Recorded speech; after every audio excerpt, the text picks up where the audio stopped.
Hey everyone, welcome to the Chronic Couch. Today we got someone really cool, a professional, a doctor, but most importantly, someone that I have experienced firsthand who his genuineness comes right across in wanting to help his patients. Dr. Moradzadeh, welcome to the Chronic Couch. Eric, Chris, thank you so much for having me on. I'm really excited to talk to you guys this morning and be able to share my ideas, thoughts, and hopefully be able to contribute to the listeners of your podcast. Hell yeah. So you are a board certified urologist at Cedar Sinai. And when I first came to you a couple months ago, and we'll talk about why I came to you, but when I casually mentioned that I started a podcast because of all the issues I've been going through over the past few years, your ears perked up. And you're the first doctor that I have witnessed that. So, first of all, what piqued your interest? And I'm curious about, because Chris and I are fairly new to this world of podcast. So we're learning as we go. What is the podcast talk and community like in the world of doctor? Yeah, so I would say it's a super engaged community. You know, these are people that are seeking out not only additional knowledge, but areas of interest. And, you know, it's in some sense, it's a sounding board where they already have some curiosity about a particular issue and they come to search a podcast, you know, whether it's issues on dating, relationships, working out, chronic pain, a variety of different topics that patients are actually, or people are searching out. And to be someone who wants to also get to the target audience of, you know, men. I'm a men's health specialist, so men anywhere from 18 to, you know, end of life, and anywhere in between.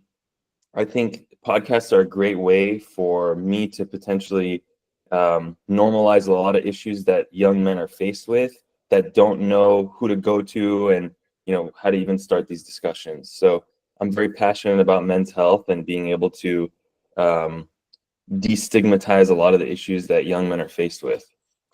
Yeah, I think, look, I've obviously pulled the curtain back when I started this. Me and Chris started this podcast, and so I'm kind of just letting it rip with my issues. So I came to you after 3 years of dealing with chronic pain, herniated discs in my back, 3 back surgeries. You know, I was a gymnast, and you know, as a gymnast, everything in terms of like your posture, your back is kind of arched and it affects your hips.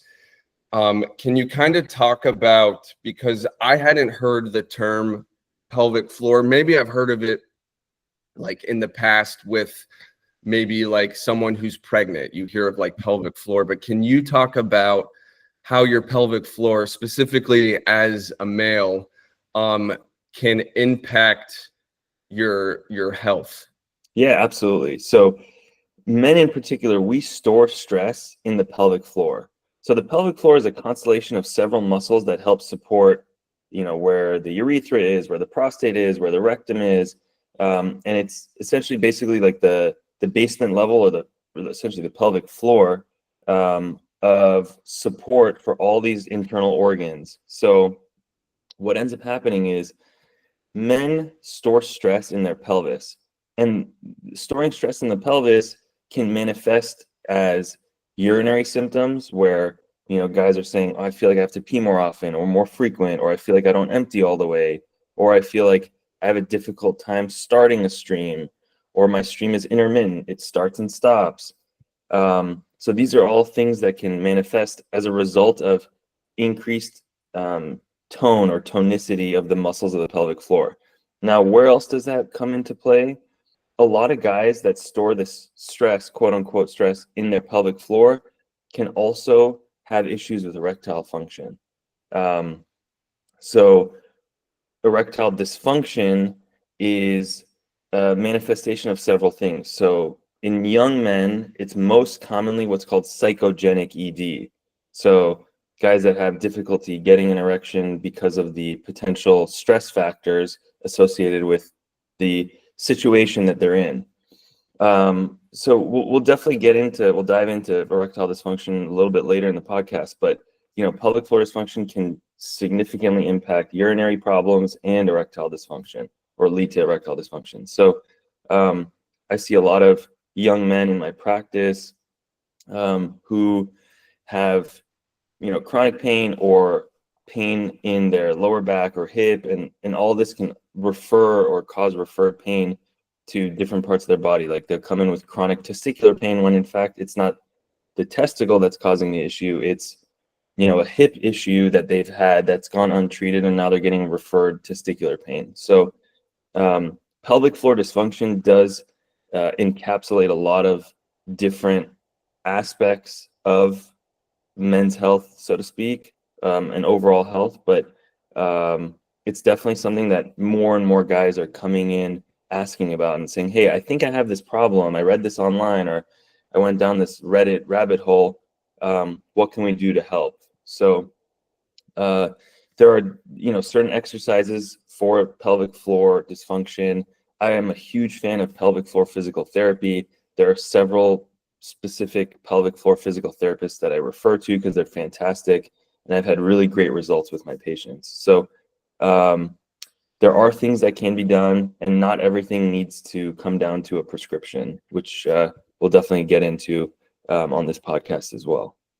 That's awesome. I think that something that just is super important that you mentioned is the age range of patients that you see, because I think for the longest time, whether it be in social circles or in the media, when you heard about ED or when you heard about these sort of different dysfunctions, they were just resulting in the thought that you had to be 50 plus or 60 plus. But I know not only ED, but other dysfunctions in the male body and just people in general, people are going to the doctor a lot earlier now in their lives because they're seeing symptoms of things that you're not supposed to be seeing for another 30, 40 years. So, for our listeners out there, I think it's important to know that there is no stigma, or there shouldn't be a stigma. And the point of this conversation is we want to destigmatize the fact that you have to be a certain age to be feeling this way. Or if you already do have these problems, there are dedicated professionals out here that can help you, and they get it and want to just see you grow and see you get on from this situation. So for anybody out there that's suffering from these issues, or if you come in contact with, this is a great resource. So definitely stick around for us. Thanks, Chris. Yeah, absolutely. And again, I really want to, and I always start off a lot of discussions with patients by saying, you're not alone.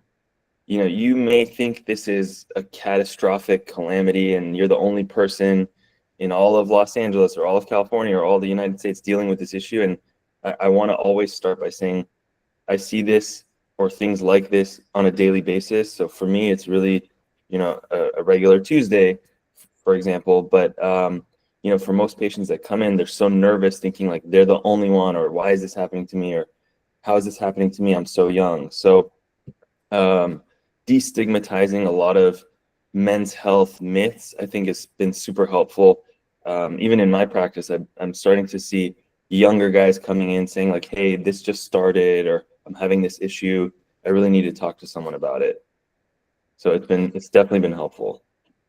So to put a bow on this and tie it up, would you say it is likely in my situation that my urine issues and problems really come from the years of pounding on my body and the way maybe my pelvic floor has been readjusted? I don't know if readjust is the right word, but repositioned maybe in a bad way. And my back problems have led to now the issues which is why I was referred to come see you. Would you say that's likely?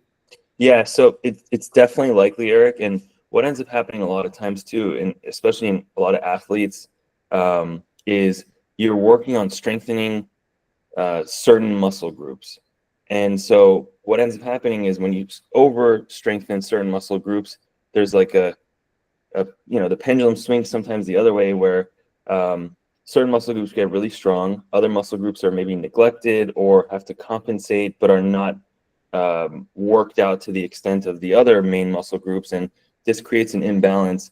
And there are imbalances that can occur in lower extremities, upper extremities, in the pelvis, and this can potentially also exacerbate a lot of issues and lead to issues of chronic pain and pelvic floor dysfunction.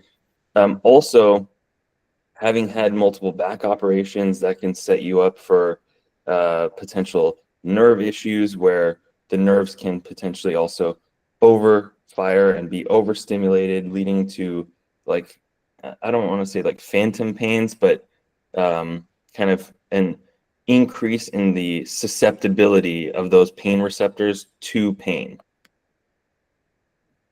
Okay, yeah, I mean, Chris always calls, because Chris, I didn't really tell you about his injury, but he was a professional basketball player, and recently he had a really bad leg injury. He's been in and out of surgeries, basically trying to save his leg. Knock on wood, so far he's doing well. But I guess one of the most important, or one of the things that stood out to me the most when I came to you, is I was talking about stress. And yes, Chris has stress in his life, and he's trying to navigate his way through, his comeback and dealing with his injury. But specifically with me, I mentioned my work and how I work in the entertainment industry. And, I had mentioned, and like what I just said, Chris is always saying like whack-a-mole. So with you, I came to you, and I mentioned that, okay, so maybe this problem is better for me, but my work right now is really stressful. And you said to me that you have seen guys my age in LA in the entertainment industry that kind of have all these symptoms. And I'm still, you see me flubbering over my words because I guess it comes down to the validation and the feeling of being seen and heard, especially from a professional like yourself. So can you kind of talk more about the specifics of entertainment industry and how maybe your work life and stress can affect your health? Yeah, absolutely. So, Eric, when I saw you in the office, the thing is, I see so many guys in the entertainment industry in Los Angeles. I mean, I have an office on La Cienega in Beverly Hills. I have an office in Marina Del Rey. There's something about the entertainment industry, especially, and there's like certain subsets. There's like writers, agents. You guys are sitting all day, pounding away at the keyboard, and there's this increase in the pelvic floor tone. Like, you guys are just holding stress in the pelvis, and these guys are coming in with manifestations of pelvic floor dysfunction, mainly urinary problems, like difficulty getting the stream started, intermittent stream, weak stream, pushing to empty, straining to void, feeling like they're not emptying all the way. So all of these tell me that, okay, it can't be that every guy in Hollywood has had some kind of catastrophic urethral injury and they have scar tissue in the urethra and they all have urinary problems because of it. So this really kind of led me down this path of learning more, even as an attending, being done with training, residency, and fellowship, learning more about pelvic floor dysfunction and really seeing how I can help my patients who come into the practice with a lot of the constellation of these symptoms. So it really has to do with the fact that writers, agents, people in Hollywood are like sitting, banging out emails, banging out, scripts and whatnot, making edits and hitting deadlines, that it's this like chronic storage of stress. And men, like I said in the beginning of the podcast, they store it in their pelvis. For one thing, I want to draw a parallel because I think it's important, especially for us here in LA, with us dealing with traffic. So let's just take whether somebody's in entertainment or if they work in tech or whatever it is. But if they're in the office, they're going to have a longer commute due to our lovely freeways. So when they're sitting all day at work, banging out scripts, working on a computer, whatever it is, then they're sitting in the car for another potentially 90 minutes to go home. that stress is just with them the entire time, right? So I'm very big on actionable advice. So just what are some quick digestible tips for people who spend a lot of time in the seated position that could help them with them? Is it flushing it out with more water? Or is it just getting up and walking more? Like just basic things that our listeners can do to alleviate some of these potential issues. Okay, that's a great question, Chris. So first and foremost, so I do a lot of male infertility also, and I try and tell guys, you want to keep the testicles cool all day. You don't want to cook your nuts all day. So first and foremost, get a standing desk. It's easy, a couple $100. You can even get those tabletop ones that will go on your desk, so you don't need to get a whole new desk. But try and spend some time throughout the day standing. You can stand, get your work done. That way you're taking a little less pressure off the pelvic floor. You're not heating up your testicles as much. And also you will burn more calories standing than you do sitting. So right off the bat, just from a health standpoint, you can stimulate some more calorie loss just by standing throughout the day as opposed to sitting all day. And I tend to always say this, but sedentarism or like sitting all day is the new smoking, and it's just not good for your overall health. So that's one thing, an action item for our listeners today is maybe consider getting a standing desk, number one. Number two, if you're sitting in traffic for 90 minutes, I want guys to get in the habit of doing this exercise called a Kegel exercise, Kegel. Which, by the way, most guys, and even I'm guilty of this, I thought that was for women only, the Kegel. Yeah. So, and Eric, that's a common question I'm asked, when I bring this up in the office. Patients say, wait, I thought that's for women. So no, guys can do Kegel exercises, and it does do the same thing in terms of like working on that pelvic floor. And there have been numerous studies published, and there's a lot of information online about Kegel exercises and delaying the onset to orgasm. So a lot of the treatment for example, premature ejaculation, guys who reach climax too soon, is to get guys on a regimen of doing Kegel exercises to strengthen up those pelvic floor muscles. So there are two muscles involved in attaining and maintaining an erection and also ejaculation. So the ischiocavernosus is for maintaining an erection and the bulbocavernosus for ejaculation. So it will help if you do these Kegel exercises and these pelvic floor exercises, and you could do them while you're sitting in traffic. You will strengthen up the muscles that hold up the penis when it's erect, and you will strengthen up the muscles that drive the ejaculate forward. So, it's a kind of a win-win, and it's a pretty easy thing to do. I can kind of explain my spiel to the listeners of the podcast. So the way I elicit or get guys to figure out what muscles they need to contract when they're doing a Kegel exercise is, start a urinary stream. Now stop your stream midstream or at any point in the stream. If you stop it, you will contract a certain set of muscles that are stopping the stream. Those are the muscles that elicit the Kegel exercise. So, once you're done peeing, you can try and squeeze those muscles again, and you figure out like, oh, okay, that's the muscle I need to squeeze.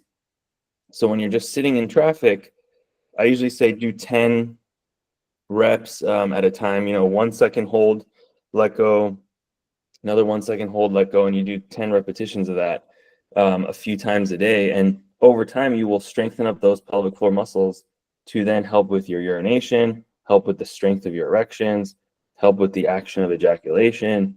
This is LA. People sometimes come to me in the porn industry and for ejaculatory strength and velocity, I guess, for lack of a better term, I get them on a pelvic floor regimen as well. Yeah, that's super important because I think that a lot of people, they hear about it. It's Eric's point. You think about the women in the 80s with the little jazzercise, they, with the bun burner things and working on your pelvic floors and everything. But again, it's a new day and age where we're seeing a lot of issues. So I think that actionable advice, because as somebody who also does Kegels, I found out about them a long time ago. And again, my commute is usually hours on end because I love to drive anyway.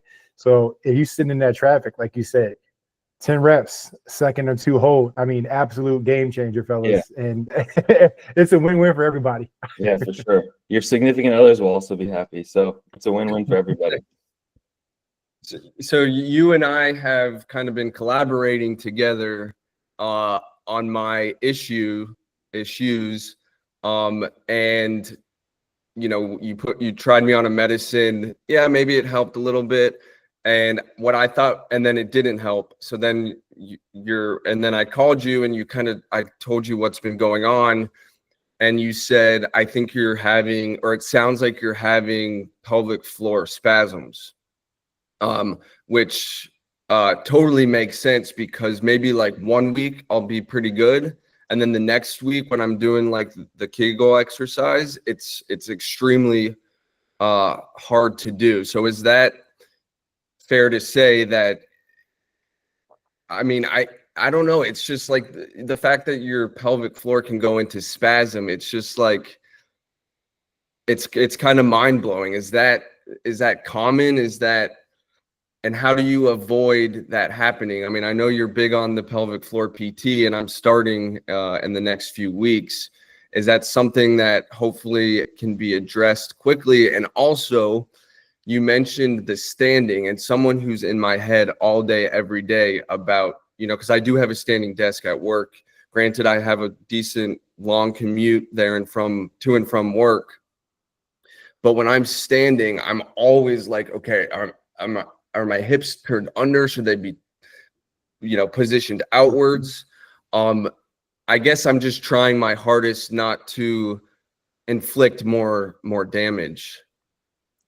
Yeah, so let me start by going to the first part of your question in regards to the spasms. So, as a gymnast and basketball player, you guys will appreciate this, but when you go to the gym and you're hitting a certain muscle group, when you're done working out that muscle group, could be a couple hours later, you're sitting at home and you feel that muscle twitch a little bit, or it fires, the muscle fibers of that group that you worked out are firing. Like, let's say you did bicep curls, you're sitting on the couch, you might feel a little bit of increased tone and spasm in the muscle. So same thing in the pelvic floor. If you're stressed all day and you're carrying the stress in the pelvic floor muscles, and those muscles are tense and tight all day, there are some points in the day where the muscle will twitch and spasm because you're just holding that, essentially the bicep curl, in a steady position for hours on end. You got to let the muscles relax, let the muscle fibers elongate and lengthen out, as opposed to just be tonically contracted. So muscle spasms can occur in any part of the body and can occur in the pelvic floor. And, typically the spasms do occur as a result of this like increased chronic long-term tone or tonicity. So yeah, I hope that answered your question about spasms. It definitely does. I'm just, again, this has been a 3-year plus long journey, and it's just kind of crazy how you're navigating the journey of pain and trying your hardest to fix your body and heal your body. So the fact that I was directed towards you, and I scored a really good doctor, because I've seen hundreds of doctors in my day, and I come from a family of people in the medical field. So I'm just very grateful and thankful. I'm obviously not where I want to be, but we'll continue down the road, and I'll see you after I start pelvic floor PT here in the next month. I think let's kind of shift gears and let's talk about maybe someone who might be more holistic or doesn't believe in Western medicine. Can you talk about maybe other outlooks and perspectives or ways to tackle whatever medical issue you're having? Yeah, absolutely. And I'm an MD. I went to UCLA for medical school, and I practice Western medicine, but I still am very passionate about the fact that not every patient needs a prescription or surgery. There are other things we can do, a lot of things that are over the counter. As a side note, I started a supplement company with my cousin and my brother. They're also physicians, and we engage in prebiotics, postbiotics, and energy supplement, and we're working on a weight loss supplement. There are things that not every patient needs a prescription for. Let's say Ozempic for weight loss. There are natural occurring things like berberine or dihydroberberine. There are pre and postbiotics that have GLP-1 activity like akkermansia or tributyrin. These are things we've spent a lot of time researching and looking into as potential alternatives to prescription medications for patients.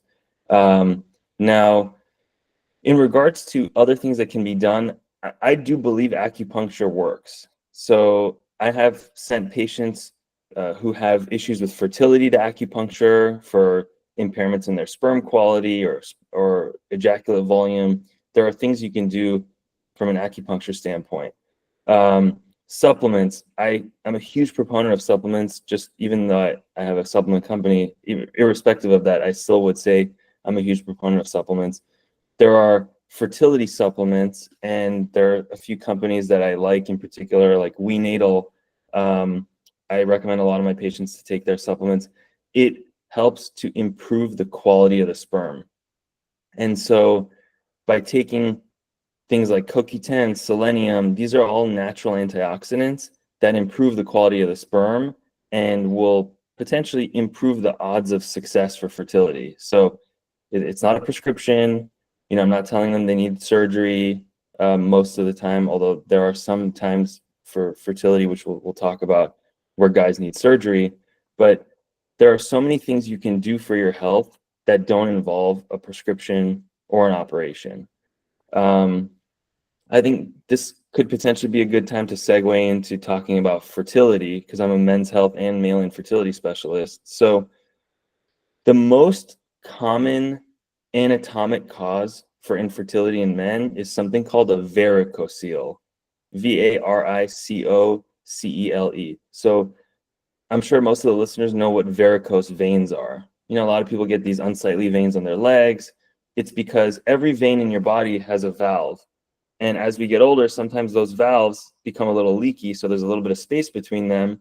And when you stand up, the blood pools through the valve and accumulates lower as opposed to rising up to go back up to the heart.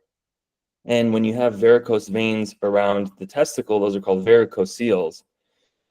They're more common in taller men just because the path that the vein has to carry the blood back up to the heart, it's a much longer path. So there's more redundancy and backup of pressure because of the standing column of blood. And when you get blood pooling around the testicle, so I don't know, Chris, you're a basketball player, you must be tall. I don't want to assume your height, but Go ahead, man. Go ahead. Just yeah. shoot it to me straight. Shoot it to me straight. Yeah, Just tell me. varicoceles are more common in taller men. I mean, I'm 6'4". I don't have a varicocele, but the path of the blood to go back up to the heart is a much longer path. Yeah. Varicoceles are more common on the left side because the gonadal veins on the left side have to drain to the vein of the kidney called the renal vein before going back into the main vein that drains to the heart called the IVC. Whereas on the right side, the gonadal vein drains directly into the IVC that goes to the heart. So varicoceles are more common in taller men. Not always, just because someone's tall doesn't mean they have a varicocele, and just because someone's shorter doesn't mean they don't have one. So taller men, higher propensity for varicoceles. And then also genetics. So some guys say like, oh, my dad had one or my brother had one. And it just has to do with genetically, maybe there's some factor that plays into like incompetency of these valves in the veins. So what happens is the blood pools around the testicle, it heats up the testicle, so it can impact sperm quality. It can also potentially lower testosterone levels, and it can lead to this like dull, throbbing, aching feeling that's more prevalent kind of at the end of the day when someone's been standing all day, having had the blood pool around the testicle, and it leads to this kind of like dull, throbbing, aching feeling. So Varicocele repair is probably my most common operation that I perform. I do it for testicular pain. I do it for infertility. And it's a pretty quick operation. It takes me about an hour to an hour and a half on each side. I operate under a microscope, find the veins, tie them off. I don't split the muscle, so it's a very quick recovery. I have guys usually back in the gym 2, 3, 4, 5 days after surgery. Other things, while we're on the topic of infertility, cell phones. So these things, guys are sticking their phones in their pockets all day, essentially just radiating their nuts all day. You know, I want guys to get in the habit. You sit in the car, put your phone in the cup holder. You sit at a table at work, restaurant, put your phone on the table. Could be face down, whatever. But the Wi-Fi radiation from cell phones, it's not the Bluetooth, but it's the Wi-Fi, impacts sperm motility, meaning movement, shape, their morphology, and overall quality. So you guys just, you know, for the listeners out there, don't radiate your testicles all day. We don't even know what the long-term ramifications of cell phones are. They haven't been out for long enough for us to know, you know, sticking your cell phone in your pocket for 20 years, 30 years, what that effect is going to have on testosterone levels, for example. We don't know. So you just got to mitigate the risk to the testicles that way as well. And that's been something that was published about 4 years ago, looking at cell phone radiation. It's the Wi-Fi that causes impacts to sperm quality. So before we continue down talking about fertility, can you just quickly discuss the importance of self-examination? You know, both of my uncles, I told you, had testicular cancer. Mm-hmm. Ironically, I think they got it at the same age, and then my other uncle, one of those uncles, it came back a second time. So I'm, you know, since I was a little kid, I've kind of been a little on edge about that. Or if I feel like a lump or something, I kind of panic. Can you talk about the importance of whether you should panic or not panic, and also how often should you be examining yourself? Yeah, that's a great question, Eric. So testicular self-exams are very important. Testicular cancer has kind of what's called a bimodal distribution. It happens in guys age like 15 to 30, and then again later in life, like 55 to 70. Those are two different types of cancers in the testicle, but that's kind of the bimodal distribution, about 15 to 30, and then again later on in life. So what I recommend guys to do is when you're in the shower and the water's warm and the testicles are hanging a little lower, you want to push the testicle in between your fingertips, kind of back and forth, and it should feel like the consistency of a hard-boiled egg out of the shell. So kind of symmetrically firm or homogeneous throughout, and you shouldn't feel anything hard like a marble or anything firm in the testicle. It should be continuously the same consistency throughout, and you want to do it on the left side, you want to do it on the right side. And I usually tell guys about once a month. Some guys do it more often, some guys do it less often, but it's really a factor of doing a proper exam. And if you feel anything or you're concerned about something, bring it up to your primary care doctor, bring it up to a urologist, have someone, you know, a licensed professional doctor do a thorough exam and see what's going on. So a lot of times someone will feel something and it's something benign, like a cyst in the epididymis, or they're actually feeling the epididymis itself, or they're discovering a varicocele. So I think doing a testicular self-exam is very important. Again, do it about once a month. And especially if you have, like you, Eric, where you have a family history of testicular cancer, it's really important. You have any even remote concern, just seek out a medical professional to take a look, and maybe even consider an ultrasound just to make sure, you know, we don't miss anything. Okay. That's all great news in terms of being able to, first of all, great process. I think, Doc, I think that's very easy for people to do. What I love the most about this conversation is our listeners are going to walk away with not only more knowledge, but actionable advice. So again, fellas, if you're in the shower once a month, if you want the bi-weekly, go for it. Oh, you should be showering every single day anyway. So yeah. I think that's super important. One thing I kind of want to get your opinion on, Doc, is we're seeing these the rise of cancers in younger demographics, as we mentioned before, but even just talking about now with the bimodal with testicular cancer between 15 and 30, like you're insanely young at that point. Mhm. So is there, or has there been research that has been published where you can take preventative measures for like these urology area symptoms or like cancers? Like, are there ways to prevent, or is it just kind of the healthy lifestyle, the things, the normal thing, like the umbrella statements? Yeah, so it's a little bit of both, Chris. So testicular cancer is maybe a little less susceptible to changes that you can make because there are a lot of genetic links to testicular cancer. So it occurs in such a young age where it's not like, the 19-year-old boy who has a testicular cancer, like he shouldn't have been smoking since he was, 14 or whatever. It's usually not the case. So the preventable ones that are urologic malignancies or urologic cancers, I mean, let's kind of start at the top and work our way down. So kidney cancer, number one cause of kidney cancer, smoking. Why is that? So there's all these carcinogens in cigarette smoke. You inhale it, gets into your bloodstream. The kidneys are the filter of the body. So before all the filtered blood turns into urine and gets dumped into your bladder, the kidneys are filtering out all these carcinogens, and they get stuck in the kidney, leading to mutations that then lead to kidney cancer. So number one thing you can do to prevent your risk of kidney cancer, stop smoking. I don't care if it's cigarettes, cigars, vape, any inhalant, even like marijuana. There are other ways to ingest THC. I'm not going to get into those details, but smoking things and having your kidneys filter that out puts stress and damage and leads to these point mutations that can cause cancer. So stop smoking, number one.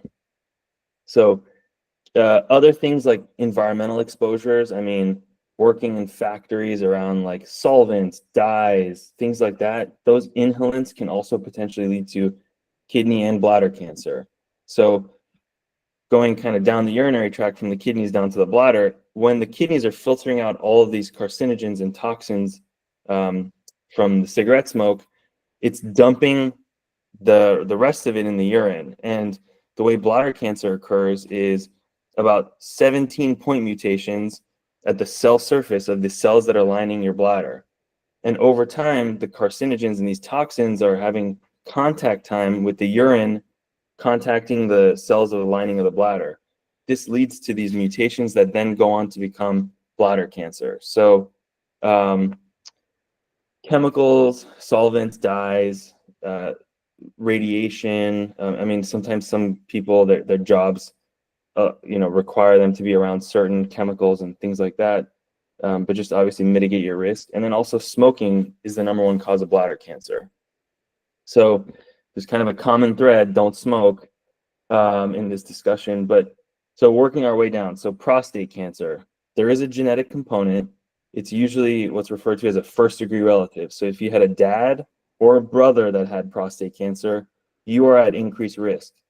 If you had a grandfather or an uncle that had prostate cancer, your risk is the same as the general population because they're not a first-degree relative.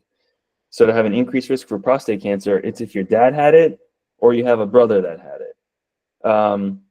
Ways to mitigate the risk of prostate cancer. There was a retrospective study published about probably 6 years ago now, maybe longer, where it looked at the frequency of ejaculation. And apparently, if you ejaculate 20 times or more a month, it was shown retrospectively. So this was not a prospective study. They weren't randomizing guys to, okay, you ejaculate 10 times a month, you ejaculate 15, you ejaculate 20, and you ejaculate 25. And let's see who gets prostate cancer at what rates. So it was a retrospective study. And if you ejaculate 20 times or more, there's a theoretical reduction in the risk of developing prostate cancer. And kind of the thought behind that, or what I gathered from that, is if you're storing kind of inflammation in the prostate and you ejaculate 20 times a month, you're clearing the inflammation, and that can potentially reduce the risk of developing prostate cancer. Now, There are other things you can do, like having omega-3 and 6. So like fish oil, walnuts, anything that has omega-3 and 6. I think it has to do with the antioxidant effect, but can also reduce potentially the risk of developing prostate cancer. Now, while we're on this topic of prostate cancer, let's talk about prostate cancer screening, because this is like, with I'm getting a lot of guys coming into the office like, hey, Biden got prostate cancer and it metastasized. Like, should I be screening? So let's kind of talk about prostate cancer screening. Prostate cancer screening, based off of the American Urologic Association guidelines, they're saying to start screening between age 55 and 69.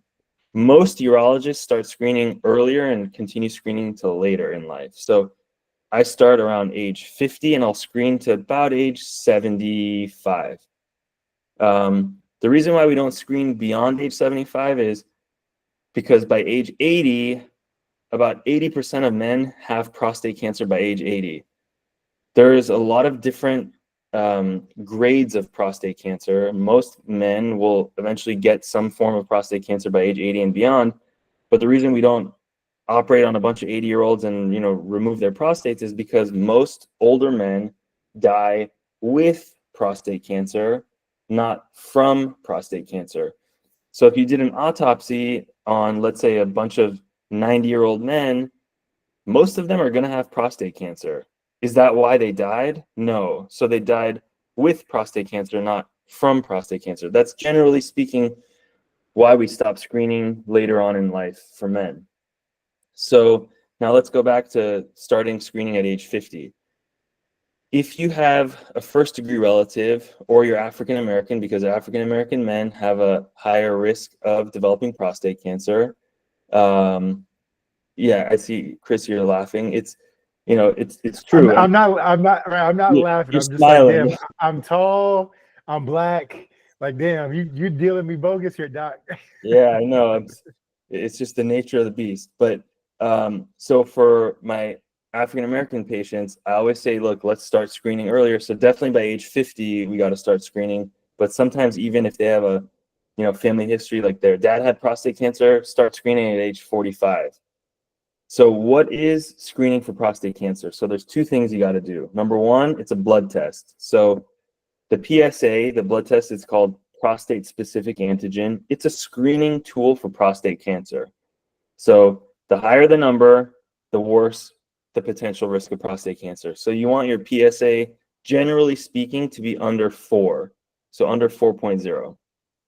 Any PSA over 4.0, and you kind of go down the risk stratification of, should we get an MRI? Okay, if the MRI comes back showing something abnormal, should we do a biopsy?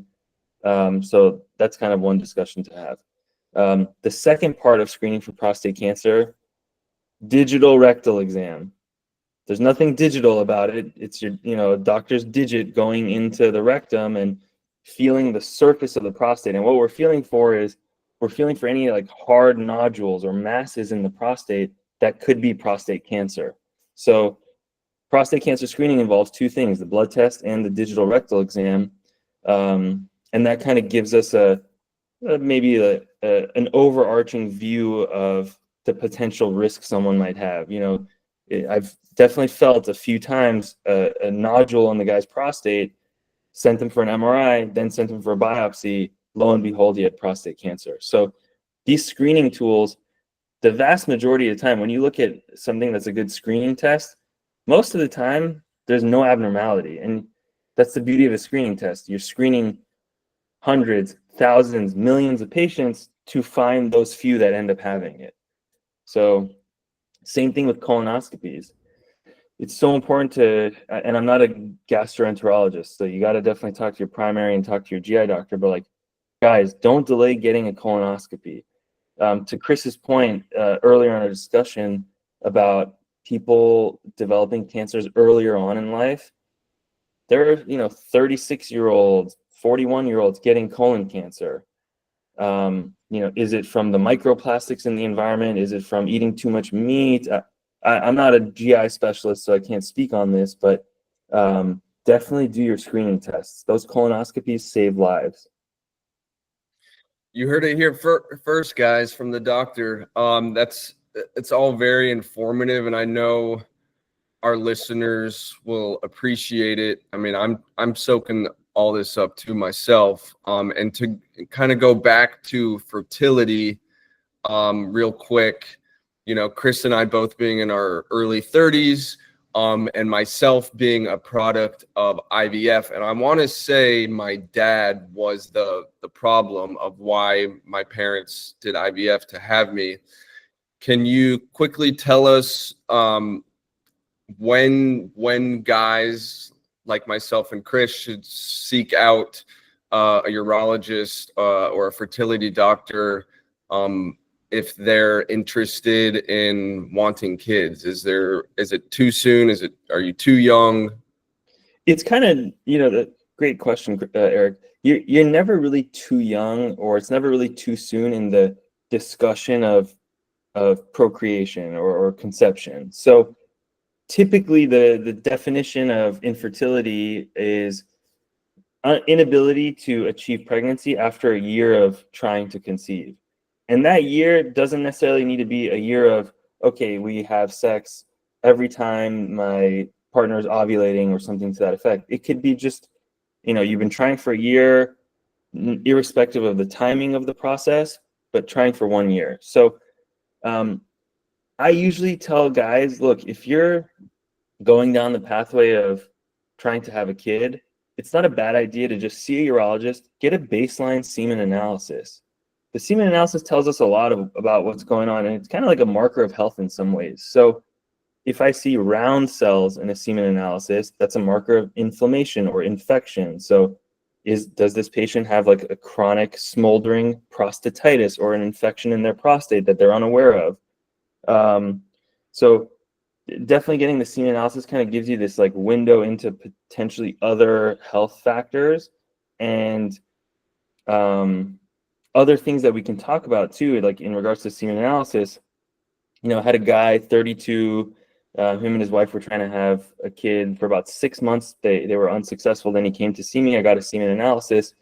He had very slow swimmers, very poor progressive motility of his sperm, low concentration. As I was talking to him about lifestyle, he was telling me he smokes weed 2-3 nights a week. He was telling me he loves going into the hot tub. And I was like, bro, you're essentially cooking your testicles a few nights a week in the hot tub. So that's just not good. And also, most guys don't know this, but marijuana acts on the hypothalamus in the brain, and it suppresses this hormone called GnRH, gonadotropin releasing hormone. So gonadotropin, so gonads, GnRH is responsible for releasing these two hormones from the anterior pituitary gland called LH and FSH. Let's not get too technical, but LH then triggers the testicles to make testosterone. FSH triggers the testicles to make sperm. So if you're smoking marijuana and you're suppressing GnRH, all of a sudden these guys are having low testosterone and low sperm count. So just from a semen analysis, you can then expand the discussion and kind of try and figure out what are some like modifiable lifestyle factors to improve someone's overall health and potentially also improve their odds of fertility success. I know that once you and I figure out my situation and get it under control, I mean, I told, my family, because I'm a single guy right now, and I'm pretty sure I do want to have kids. I told my family that the next stop is to figure out my fertility potential issues, or hopefully everything's okay. But you just dropped the marijuana check for me.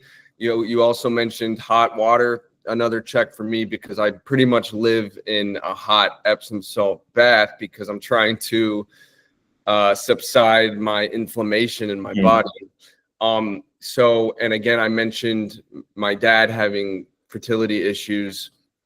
So I think being proactive, and from what you said, is probably good and could be useful, especially for someone who's in their early 30s. So keep a lookout for that from me. I think to kind of wrap up our discussion, and then obviously you can discuss whatever else you think could be informative to our watchers and listeners. The common theme that I think Chris and I have found, and hopefully you'll agree on, is in two people who are fighting their way through pain and injury and chronic pain, is sleep. Can you tell us the importance of sleep, maybe some tips that could help, and how sleep can affect a man's, fertility and reproductive organs? Yeah, absolutely. So sleep is super important. So sleep is the time in which your body is regenerating and recovering. So working out at the gym, when you're sleeping, your body is recovering the muscle and repairing the muscle that's torn during working out. And during sleep, that's when your brain is kind of defragmenting what went on throughout the day. And so in terms of sleep on reproductive health, so there have been several studies looking at this, but our human body is not designed for chronic stress. We're designed for really short spurts of, okay, going into battle, surge of epinephrine, norepinephrine, cortisol, getting through the battle, and then like recovering for the next couple days. Nowadays our lives are so, I don't know if embedded is the word, but like so stuck in hectic and so stuck in long-term periods of chronic stress, working weeks on end, trying to make a deadline for work, working weeks on end, dealing with some catastrophe or calamity. So those chronic periods of elevated cortisol, elevated norepinephrine, elevated epinephrine lead to a diminishment of testosterone production. So guys who are in like periods of chronic stress, they're not waking up with morning erections, because to get normal nocturnal erections, you need a normal testosterone level. And if you're super stressed out all the time and your cortisol is high, it's not a good time for quote unquote procreation. So evolutionarily speaking, your body doesn't know that you're not at war or there's not a famine. It doesn't know the difference between the stress factors on your body, from like relationship stress or work stress versus like something catastrophic, like you're at war, for example. So these long-term periods of chronic stress lead to a depletion of testosterone production, and you need normal intratesticular testosterone to have normal sperm production and normal sperm function. So kind of in summary, it's really important to try to get at least 7 hours of sleep a night. I'm guilty of this myself. Sometimes I can't, but try and take a magnesium glycinate supplement. So there's like 5 different types of magnesium. Magnesium glycinate is the best for sleep. Other things, turn off the blue light on your phone. Maybe like after 7 p.m., just let your phone go into night mode, because the blue light actually suppresses melatonin. Perfect. Yeah, so blue light actually suppresses melatonin release. So, don't look at the TV about an hour or two before bed. Don't look at your phone unless you turn off the blue light. Don't look at your laptop screen. So there are some like modifiable sleep hygiene techniques you can do to kind of optimize your melatonin release and optimize your ability to fall asleep and stay asleep. Boom. That's fantastic. Boom. Chef's kiss. That's I know whenever I'm hearing somebody talking about the magnesium glycinate, I'm like, okay, I'm in the right room. But that's but again, like I said, actionable tips for everybody out there. Turn on the night shift mode. I'm somebody who's notorious for working later hours into the night, which is something I probably need to stop. But in this injury state that I'm in, I find myself escaping by throwing myself into my work. So that's an easy way that I can take away something here. I know we kind of touched on it a little bit earlier, and I kind of just want to give you a chance to not only give people a way to find you, but you mentioned this supplement company that you're starting, and with your brother and your cousin.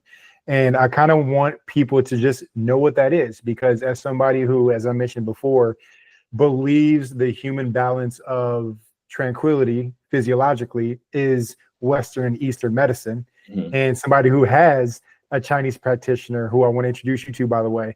Absolutely. I think it's important to realize that, okay, most of us have the Western medicine situation because that's just how we are here in America. Now, let's talk about the way you're uniquely blending in your research, your study with your people to create something of substantial value for people out there. Yeah, absolutely. So I'm actually gonna pull up my Instagram here. So there's two ways that people can find me. So at Moradzadeh.urology, I'll have Eric maybe put it up, but it's at Moradzadeh, so my last name .urology. And I tend to post things like videos about different topics related to men's health, vasectomies, vasectomy reversal, varicoceles, testosterone management, all sorts of things. Our supplement company is called Vita Bloom Labs. So like vitamins, bloom, like flowers, and labs. So at Vita Bloom Labs, we have a couple different supplements out right now. And a lot of this started because I was seeing so many patients in residency, in fellowship, and in practice who kept getting recurrent urinary tract infections. And I said, there's got to be a good way to prevent UTIs for these patients. So it led me to develop the supplement called UroDefend. And it's got high dose cranberry extract, D-mannose, pine bark, and vitamin C. And the first three ingredients, pine bark, D-mannose, and cranberry extract, these have been shown and studied pretty extensively to bind to bacteria, and it prevents bacteria from binding to the lining of the bladder. So if you can get a natural supplement with natural ingredients like pine bark, D-mannose, and cranberry to eliminate excess bacteria from the urinary tract, you can potentially help mitigate the risk of recurrent urinary tract infections in patients, which can be quite debilitating. So it started with UroDefend, and then we kind of went down this pathway of trying to find different things that can really help patients. So our next product was paraxanthine. So when you drink coffee or have caffeine, it gets metabolized into three metabolites. Paraxanthine, about 84%, theobromine, about 12 to 14%, and then theophylline is about 6%. Theobromine and theophylline lead to all the negative effects of caffeine: jitters, crash, increased appetite, palpitations. So by just synthesizing and encapsulating paraxanthine, which is the main caffeine metabolite, you're able to get that wakeful alertness of caffeine without the crash. It actually has been shown in some patients to suppress their appetite, improves mood, wakefulness, alertness, all sorts of benefits. So if your listeners haven't tried it, they can get it on Amazon. It's paraxanthine, and our company is Vita Bloom Labs. We also have a website. But now we've kind of shifted into like the benefits of prebiotics. We found two, a pre and a postbiotic, Akkermansia and Tributyrin. These have GLP-1 activity. So, GLP-1s are hot right now. Mounjaro, Ozempic, these all stimulate weight loss. So if you can take a probiotic or a postbiotic to help with your weight loss journey, all the more better. And then we're getting into like creatine supplements, which we're working on launching, which is like super hot right now because creatine's been shown to improve with like cognition and muscle growth and all sorts of benefits. And then lastly, we're going to be launching pretty soon, probably in the next couple of weeks, something called dihydroberberine. So berberine's a berry, and dihydroberberine is like a supercharged version of the derivative of berberine, and it can help with stimulating weight loss. So these are all like natural occurring supplements that we work to put together and offer to people to, help in a lot of different ways. And it's not just to replace your Mounjaro or your Ozempic, it's to work in addition to it to help with weight loss in a kind of natural alternative way. So it's something I'm very passionate about. I've always been passionate about health and this belief that there are things in nature that people have been taking for hundreds of years before the invention of pharmaceuticals. So, if you can encapsulate it and take it and it's healthy and natural, why not? It's really great. I think I took the cranberry one for a month. And I felt it felt very natural, and I kind of knew, it lists all the ingredients. I purchased it off Amazon. So I think I'll end this episode the same way I started it. It's been so refreshing and a breath of fresh air to find a doctor that you can just tell. I mean, just the way you talk and kind of took over the mic, which is what we wanted to happen. You can just tell that you're just trying to help out guys, and that's what the Chronic Couch is about, is just forming a community, and we're just trying to shed light and help people. Chris, you got anything else? No, I mean, honestly, Doc, this has been a wealth of information. A lot of things that we take for granted because our body's just constantly running on autopilot.